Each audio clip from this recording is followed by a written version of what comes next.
Breaking news చూస్తున్నాం. Narasaraopet 2 town CI Bhaskar YCP నాయకుల ఒత్తిళ్లకు తలొగ్గి జర్నలిస్టులపై కేసులు నమోదు చేస్తున్నారంటూ జర్నలిస్టుల సంఘం పెద్ద ఎత్తున నరసరావుపేట 2 టౌన్ సిఐ భాస్కర్ మీద మండిపడుతూ ఉంది.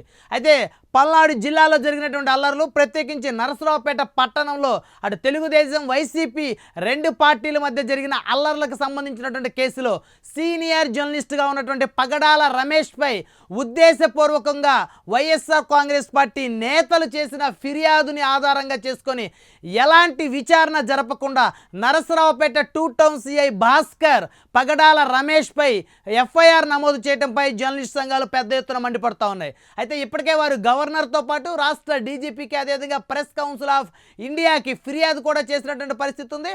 పెద్ద ఎత్తున జర్నలిస్ట్ సంఘం సంబంధించినటువంటి అభ్యర్థులందరూ కూడా పగడాల రమేష్కి మద్దతు తెలుపుతున్న పరిస్థితి ఉంది. పగడాల రమేష్ అనేక సంవత్సరాల నుంచి సీనియర్ జర్నలిస్ట్గా వ్యవహరిస్తున్నారు. ప్రస్తుతం ఆయన రాజ్ న్యూస్ ఛానల్ స్టాఫర్గా కూడా వ్యవహరిస్తున్నారు పల్నాడు జిల్లాకు సంబంధించి.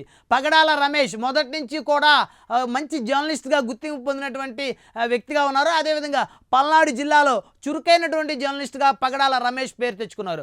ఉద్దేశపూర్వకంగా అటు వైకాపాకి చెందినటువంటి నరసరావుపేట ఎమ్మెల్యే గోపిరెడ్డి శ్రీనివాసరెడ్డి ఆయన అనుచరులు చేసినటువంటి ఫిర్యాదునే ఆధారంగా చేసుకొని నరసరావుపేట 2 టౌన్ సిఐ భాస్కర్ పగడాల రమేష్పై కక్షపూరితంగా వ్యవహరిస్తూ ఏ విధమైనటువంటి విచారణ లేకుండా ఎఫ్ఐఆర్ నమోదు చేయడాన్ని పెద్ద ఎత్తున జర్నలిస్ట్ సంఘాలు కూడా ఖండిస్తున్న పరిస్థితి ఉంది.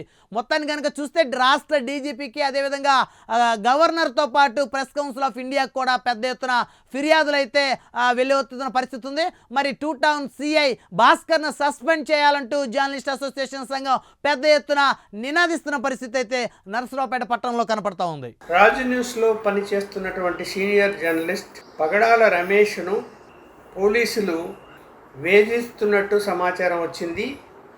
ఎన్నికల అనంతరం జరిగిన ఘర్షణల కవరేజీకి వెళ్ళినటువంటి పగడాల రమేష్పై వైఎస్ఆర్సీపీ నాయకులు ఫిర్యాదు చేయటంతో అతనిపై కేసు నమోదు చేశారనే సమాచారం ఉంది. మరి జర్నలిస్టులు స్వేచ్ఛగా కవరేజీ చేయటానికి వెళ్తున్నప్పుడు ఏ కారణాల చేతైనా కూడా తప్పుడు సమాచారం లేదా తప్పుడు ఫిర్యాదులు రాజకీయ పార్టీలు ఇచ్చినప్పుడు దాన్ని విచారించకుండా కేసు నమోదు చేయటం జర్నలిస్టులపై సరైన పద్ధతి కాదు. ఈ అంశంపై రాష్ట్ర డీజీపీకి, గవర్నర్కు, అలాగే ప్రెస్ కౌన్సిల్ ఆఫ్ ఇండియాకు కూడా జర్నలిస్ట్ అసోసియేషన్ ఆఫ్ ఆంధ్రప్రదేశ్ తరఫున ఫిర్యాదు చేస్తున్నాము. ఇప్పటికే ప్రెస్ కౌన్సిల్ ఆఫ్ ఇండియాకు సుమోటో కింద కేసు నమోదు చేయాలని చెప్పి ఫిర్యాదు చేయడం జరిగింది. ఇలాంటి చర్యలను మా యూనియన్ తీవ్రంగా ఖండిస్తూ ఉన్నది.